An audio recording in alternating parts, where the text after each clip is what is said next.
Sometimes games get destroyed or dumped because they're simply not selling. Yes, we're looking at you, ET, for the Atari 2600. You game industry destroying abysmal piece of disastrous software?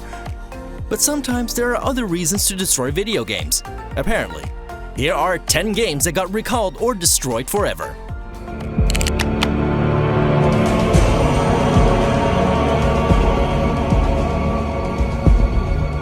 Generally, when we talk about the Batman Arkham series, we only refer to Arkham Asylum and Arkham City. But the series is actually a trilogy that was completed in 2015 with the release of Batman Arkham Knight. The console version was great, but the PC version was a mess.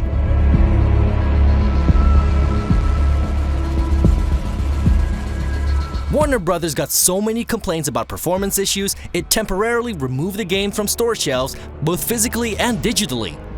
Batman Arkham Knight got patched for months, but Warner Brothers also offered everybody the opportunity to get their money back, no questions asked.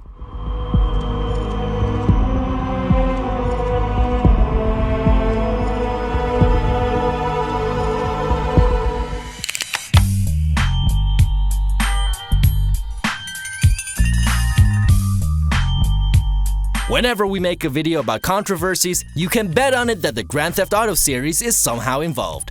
Grand Theft Auto San Andreas got recalled when Rockstar Games got into trouble for the infamous hot coffee mod.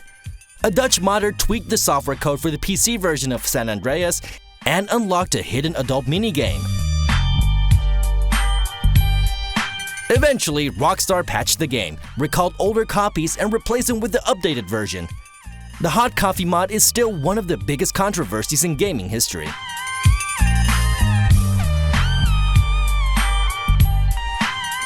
What does RAM, R-A-M, what does it stand for? What does it stand for? Don't trust them, they want to help you, they only want to see your boobs. When you make an FMV game about girls at spring break answering questions while revealing certain body parts, you know you're up for some controversy. The Guy game is not a good game by any means, but the US-only release became famous for the controversy it caused when one of the girls turned out to be underage. She was only 17 years old when she was filmed.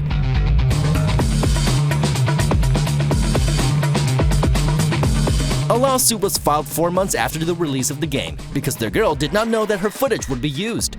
The game was removed from stores. A copy of the Guy game now sells on eBay for over $60, in case you're curious. What do you look for in a man? Tall, dark, handsome with abs. Tall, dark, handsome with abs. Any other qualities? Long. Hey, I'm talking to you, damn it!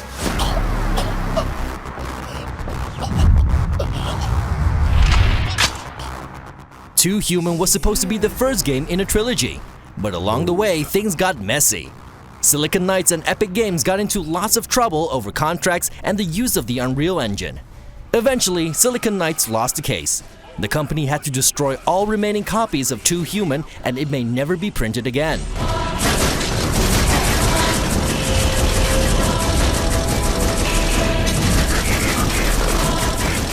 Before these court cases reached a conclusion, only 700,000 copies of the Xbox 360 exclusive had been sold.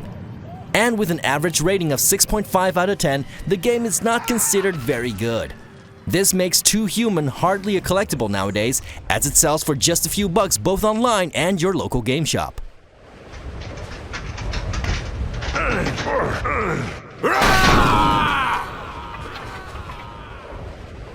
Who are you? Wait, I'm on your side. That's so.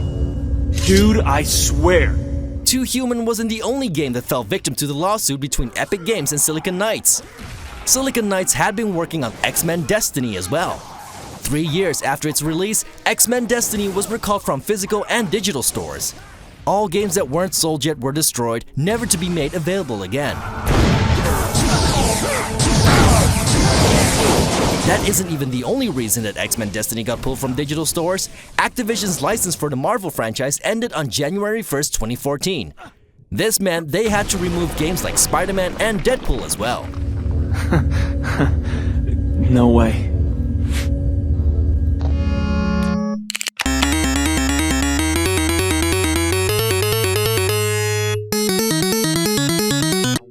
Older Disney games are often considered to be pretty good platform adventure games, but Sega's take on Fantasia for the Mega Drive and Genesis was not a big success at all. Soon after its release, all parties involved regretted publishing the game. Fantasia was of a very poor quality because Sega rushed it for a release during the holiday period. As a result, it became one of the worst Mega Drive/Genesis games of all time. On top of this, Roy E. Disney had promised his uncle Walt there would be no Fantasia adaptations. The license was granted by mistake and Disney revoked it. As a result, over 5,000 copies of the game were destroyed and all game advertising had to be removed.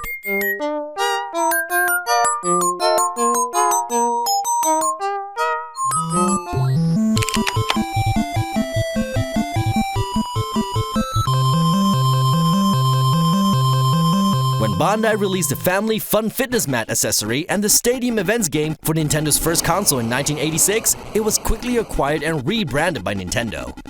As a result, only a couple of hundred copies were sold in the US, while thousands were recalled by Nintendo and supposedly destroyed. The mat became the Nintendo Power Pad.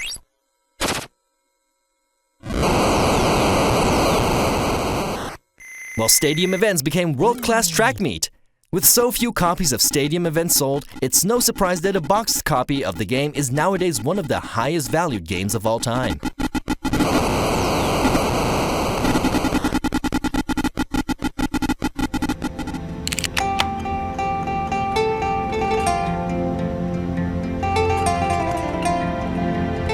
Little Big Planet meant a great deal to Sony when it launched on the PlayStation 3 back in 2008. Shortly before the intended launch, it was discovered that the game included a song that quoted the Quran, which is the Islamic holy book.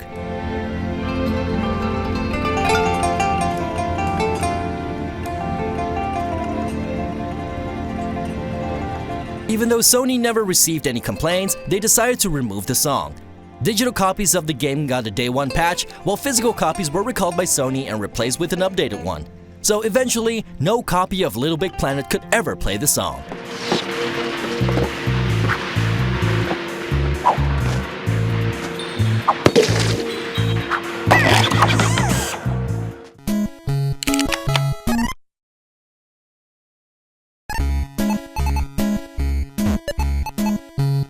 Licensing was a mess in the late 80s, especially when an idea came from the communist-driven Soviet Union. Many companies were making games based on Tetris, but Nintendo and Atari both did this for Nintendo's own NES console. A legal battle between the two companies followed, and Nintendo won. Yet, Atari still managed to sell over 100,000 copies of the game.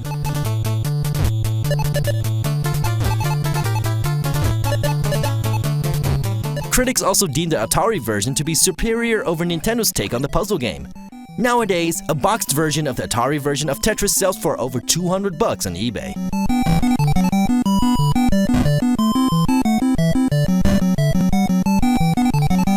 Hurry up, Briggsy. Shake a leg. Get a move on. Limbo of the Lost is one of the weirder entries in this list. As it turned out, almost every aspect of this game was plagiarized.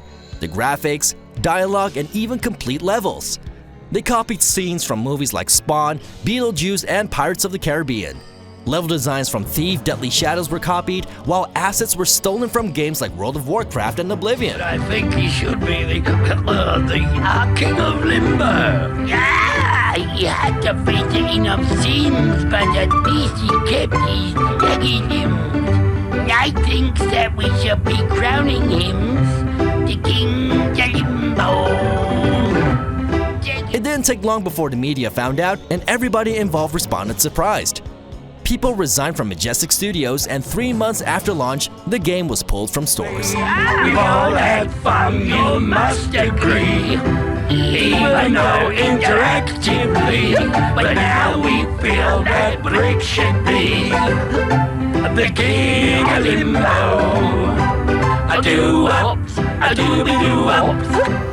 Which story do you think is the most bizarre? Let us know in the comments, and don't forget to follow us on social media. Just look up Zoomin Games on Twitter, Facebook, and Instagram. None of it was real. Shut up, you coward. What you did was real enough. The damage you've caused, the people you've killed.